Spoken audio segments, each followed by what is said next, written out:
Video number 2 for E3. Wow, I've actually made 2 videos in one day. This must be some sort of miracle. Let's just get right into it. Alright, so the 3 conferences I'm going to cover, but I'm not really going to cover 2 of them, 2 in-depth really, are the EA, Ubisoft, and then Sony. EA was first, then Ubisoft's not too far after, and then Sony was really late for some reason, but whatever, that's Sony, you know, not everything they do makes sense.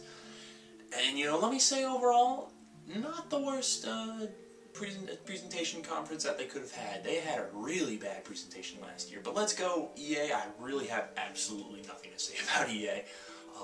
Battlefield 3 Premium, you know, you pay $50, you get 5 expansion packs. Call of Duty Elite rip-off, except, you know, instead of it being like a yearly subscription sort of thing, or however Call of Duty Elite works monthly, I have no clue, I don't play Call of Duty. You actually, you know, you pay the $50 just up front, and then you get the 5 expansion packs, and it's actually, you're actually getting content for your money. But I mean, Battlefield, I don't want to spend that's another Battlefield 3 right there. So it's pretty much just like buying 2 Battlefield 3s. No, don't care. And the other game that I was going to talk about is Dead Space 3. Now they have co-op in Dead Space 3, and me, you've heard me say it before, I'm a huge sucker for co-op, but what the hell's with all these games in co-op? Like Dead Space, I'm sorry, this is not Resident Evil. You do not need co-op in this game. It should be just you and just you alone, because if I'm playing that with a buddy right next to me, I'm just going to be blasting through it like any old shooter. Not all games need co-op, and it's just like every single game comes out. Like even during the Sony conference, they announced Far Cry 3, which I'm not really that interested in. Far Cry isn't that great of a franchise in my opinion. It's going to have a 4-player co-op mode, and co-op all over the place. Listen, if you're going to make co-op, make it good. Make it like Lost Planet 2 co-op. I had a lot of fun in Lost Planet 2 playing co-op. So, it doesn't need co-op. Dead Space, that's a huge no in my opinion, because that was the point, is that you're alone in space, and now that you got your best buddy, Bert and Ernie over here, it doesn't matter that you're, you know, fighting a whole bunch of scary monsters when they're not that scary, because you have another guy backing you up. So that's pretty much it for the E3. I mean the EA conference. There was more that they talked about, but it was like Madden, UFC, don't care, you know, pretty much things that were more so for the casual gamers, not so much for the hardcore gamers such as myself. So that was, you know, whatever. And then Ubisoft, for the most part, they talked about a new Rayman game. They showed off some stuff for the Wii U, so that was kind of cool to see, you know, more current development kits for the Wii U, although it's not the final version, of course. They, a new Rayman, like the Rayman Origins game that came out a couple months back, they're making a new one, Rayman Legends, and it uses the tablet, and I saw some of the tablet use. That was pretty cool, you know, like I said, that's more casual gamer stuff, but it's definitely cool to see the Wii U in action. They showed off Assassin's Creed 3. I mean, listen, they said they're going to make the combat harder, they said they're going to make, you know, it a more difficult game, because that's been my biggest problem with Assassin's Creed, is that it's way too easy, the combat is way too simple, and you can just like get those kill streaks where you'll kill one guy, and then you just have to point at the other guy with the analog, and then he'll, you know, you can kill the other guy, and then you can go on like a 5 kill streak, and, you know, just kill, and that's the end. And, you know, after watching, they said they were going to fix that, and then after watching the gameplay footage, doesn't really look like they fixed it. But, you know, that's disappointing. I didn't really expect them to fix it, honestly, because that was always, you know, he's an assassin. He's going to be a way better fighter than people in the American Revolution. Because let's remember, the Americans, although he's not really going to be fighting too many Americans or the Patriots or whatever the hell you want to call them, apparently he will. That was one of the things they talked about, is that, you know, he's going to be fighting guys on all sides, not just going to be fighting redcoats. But, you know, these aren't Rambo trained soldiers where they actually know how to fight. And they just only know how to, you know, load the musket and shoot, and then reload the musket and stab with the bayonet. Like, these aren't superhuman trained. So, I mean, Assassin's Creed 3, yeah, I'll probably get it at some point and play it. It looks like they definitely improved upon a lot of stuff, but I mean, for the most part, it just looks like another Assassin's Creed. But the one game might be my favorite game that I've seen all E3, and it deserves a few moments of my time. I'm not trying to make this as long as a Microsoft video, but it might come out that way, whatever, who fucking cares. Is Watch Dogs. Oh, an actual new IP? Where did this come from? Oh my god, a new IP? Like, this is unprecedented in history. Like, who would have thought, you know, I would actually, you know, want to play a game that isn't a sequel. Like, you know, that's what gamers actually want, is a game that isn't a sequel. Wow, that's really fascinating. So the whole concept of the game is, it's apparently open world-ish, I guess, and you know, it's the tagline is like communication is everything, communication is power, and you play as like this hacker guy, and it's, like I said, it's set in an open world, and you can like control everything through your like cell phone. So let's say hypothetically you want to just you just point at someone, it gives you like a picture of them, it gives you their whole like criminal record, like everything that you could access that's electronic, like, you know, bank records, that sort of nonsense, you know, what you would expect if you were a hacker that you would be able to access. And what they showed in the gameplay was he has to, like, I guess, find some guy for some reason. I really wasn't following the plot too much as I was just watching what was going on. So he tries to, you know, it was at some sort of exclusive club that he couldn't get into because he was like, you know, just some guy on the street. And he hacked everyone's cell phone, so he shut down communications, and then that allowed him to get into the place. And then, you know, he finds out where the guy is, and the guy's, like I said, it's set in an open world, there's a little map at the bottom, and the guy's driving along the street. So then he hacks into the street lights, shuts all the street lights down, and it causes a huge crash. And then a gunfight starts, because, you know, I guess he wants to kill this guy for some reason or another. Like I said, they weren't too specific with what's going on in the plot. And, you know, the crash actually created cover for him, so then it turns into like a cover system. And it actually looked like, you know, the shooting mechanics were pretty on point, which is surprising for a game that doesn't really seem like it's going to be centered around, you know, just shoot, shoot, shoot, shoot, shoot, shoot, shoot. It's going to be more like, I guess you have to use your mind to kind of figure out how to use your complete, you know, control over communications and pretty much electricity and everything that's controlled by some sort of, you know, power to your advantage. But, you know, the combat looked pretty on point, and I was like, whoa, this game just looks epic, because it was just like very high detail, seemed like it was a very mature concept, and it seemed like something new. You know, that's the biggest point for me, is it seemed like something new. And then, you know, he finds the guy, shoots him in the head, and then of course, you know, all cops are going to be on him.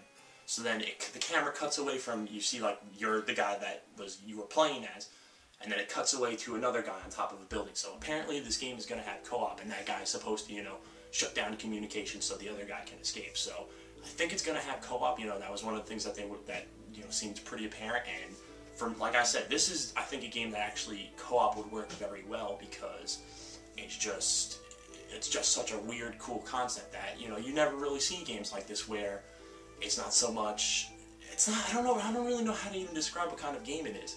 It's not like an action game. I don't really think it's like a puzzle game either. It just seems like a game, and, you know, especially with the open world, that kind of makes it really interesting, because, you know, maybe at some point in the game you just shut down the whole entire city and the whole place is in chaos. Like, that would just be crazy over the top. I'm just really excited to learn more about that game and, you know, see what they have to offer, because it really wasn't, they didn't give you too much. They gave you like 5 minutes of gameplay, and that was it. Like I said, they didn't really go into specifics too much, so I'm definitely hyped for that game. And that's it for Ubisoft. I talked about that game for quite some time. But that was, like I said, I did not expect anything good from the Ubisoft conference, and to actually get something worth, you know, paying attention to is you know, that's pretty good. So, you know, little golf clap for Ubisoft. And then Sony. All right, so Sony was later on in the night, and I didn't really expect much, because let's be honest, their conference in 2011 was lackluster, just terrible garbage. And so, you know, the way it started, I just thought we were going to be on the same path of mediocrity and talking and pie charts and graphs and things you don't care about. And, you know, they didn't exactly keep my attention the whole time. There was a few parts where I was just like, alright, when is the game's coming? But, alright, they started off with this new game called, the guy came out, the president, that fat guy, and he talked. I didn't really listen. I don't care what he has to say. Oh, thanks for buying our systems and sticking with us, even though we're a mediocre company at times. You know, whatever.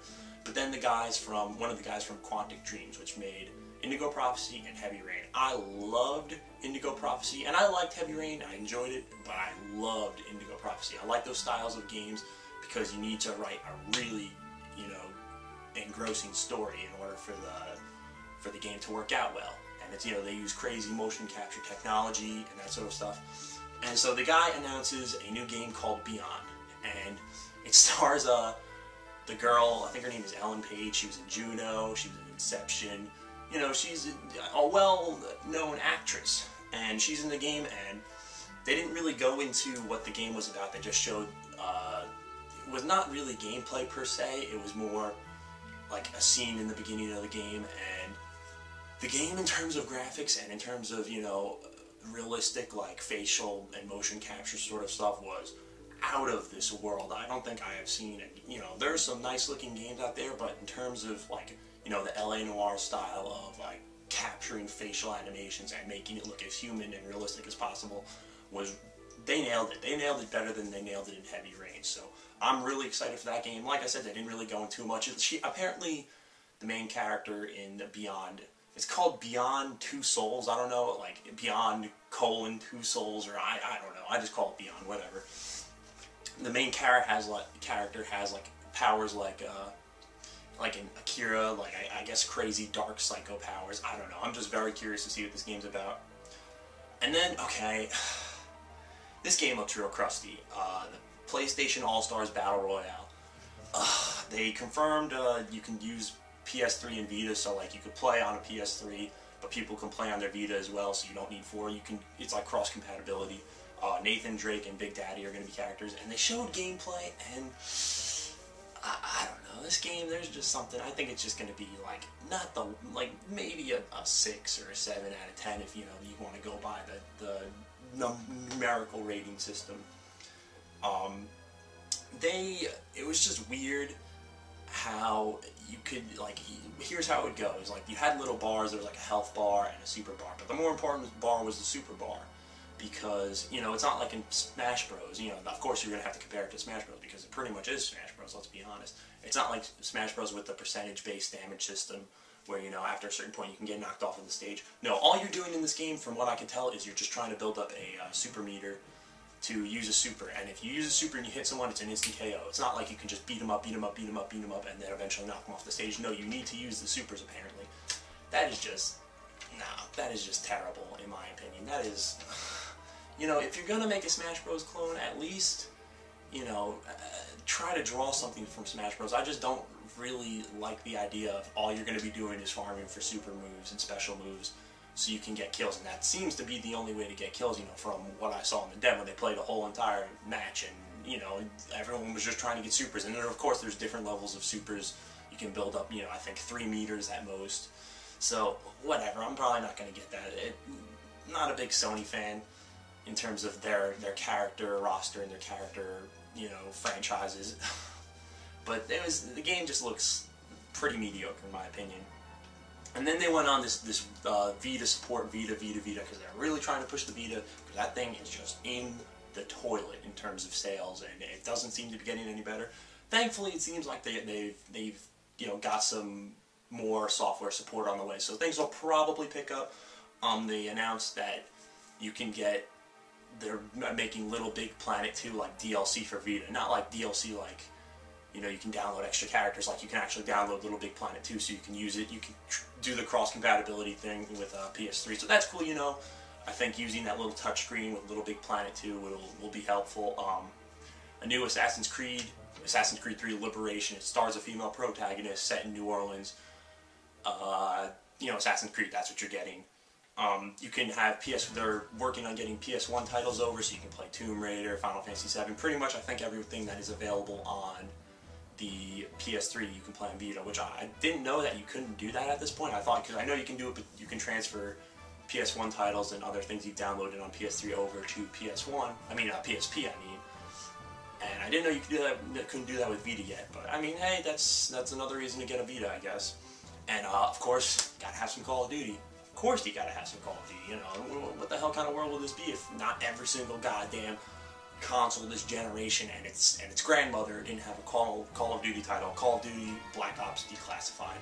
Call of Duty on Vita, you know, nothing special about that. I'm sure they'll make a few little bells and whistles to use the specs of the Vita a little bit more, but throw that in the garbage. You know, it'll move consoles, and of course that's what they're going for, and, you know, that's the end of that. But for me, Vita, it still doesn't interest me. I like the PSP more because that has more of the hardcore titles. Not like, you know, I can get Assassin's Creed on a console, I can get Black Ops. You know, that's the point I've been making about the Vita, is that every game that they're making for it, yeah, there might be some reason for you to get it on Vita for some reason or another, but, you know, when you can get just as, you know, almost pretty much superior version on a console, why wouldn't you do that except for, you know, the sake of portability in terms of the Vita?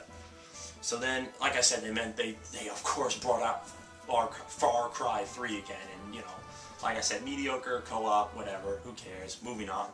Oh, you know, there's always one of these moments when I'm going like this, covering my face in agony. That bring in, you know, they just won't let the Move die. The one thing they need to do with the Move is move on, because that shit is dead in the water. Like, the one game you have is Sorcery, and I don't even think anyone, I don't know anyone with a Move. So that shit is absolutely dead in the water, and even more so, because now they have interactive books you can use. It's called a Wonder Book, Book of Spells. And all it is apparently, of course it's a casual title made for kids, which I do not understand why I keep showing this at E3 when kids, you know, kids will tune into it, but the majority of people that I know, and I think a lot of people, are people who are more so hardcore gamers than casual gamers. You save the casual shit for, you know, just random announcements you do during the months. Don't be bringing this shit out, you know, when you're trying to bring out the big guns. Bring out the big guns, and they never bring out the big guns. This game just looks so stupid. I can't even describe how stupid it is. You need, like, the camera, you need the Move, you know you're spending a lot of money. You know this isn't a simple, you know, $60 investment in your gun.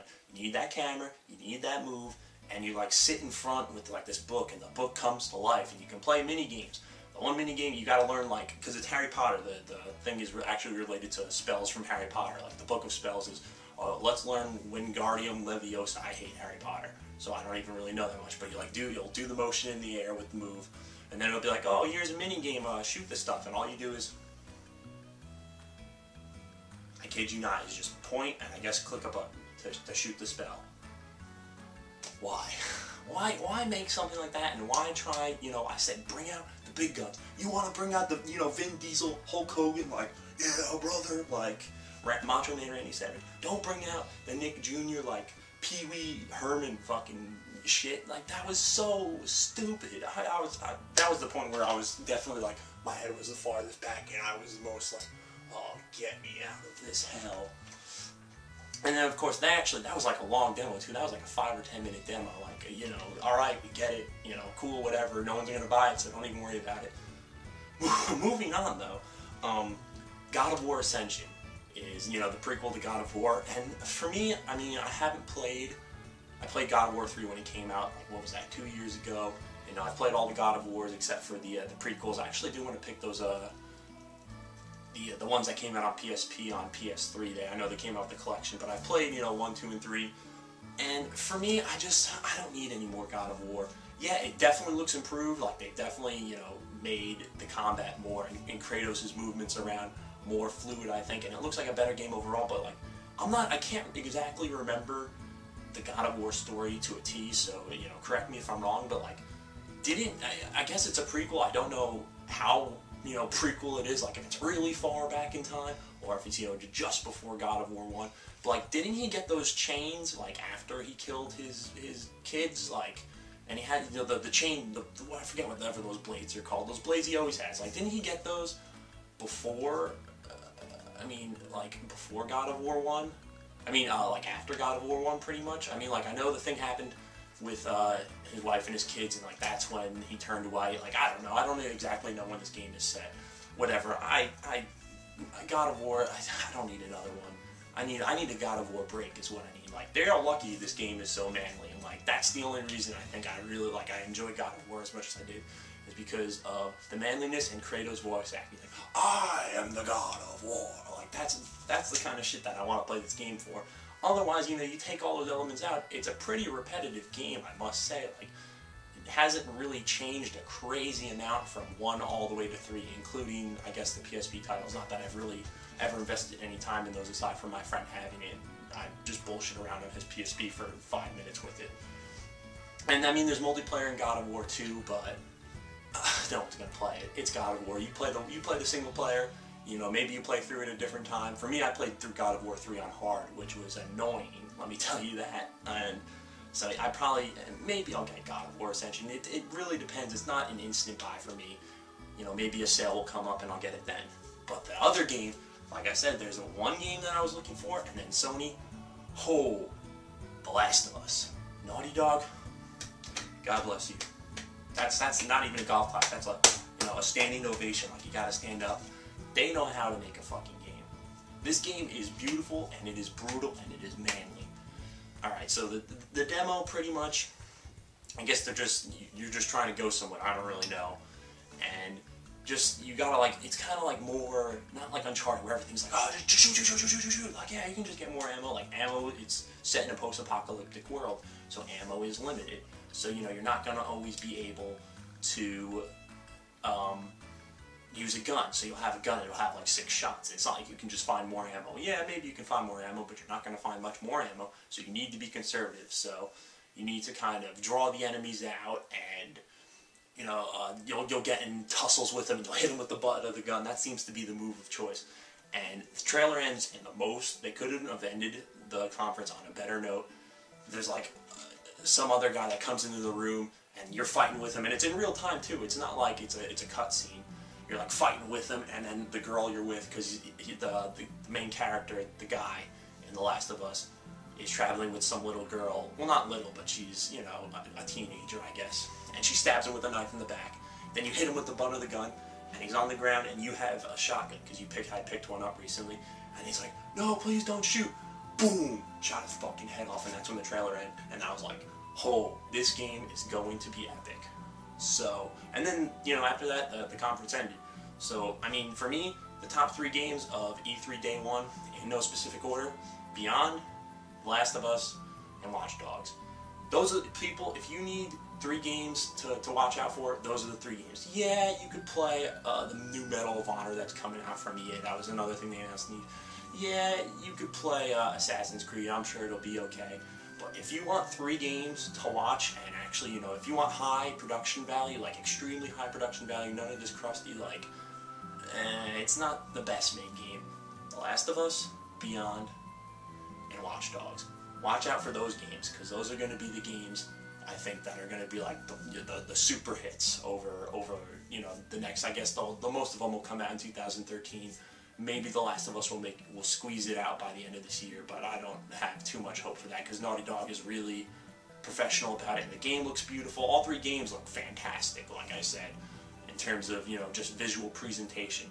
So I'm really excited to see what is in store for Day 2 of E3.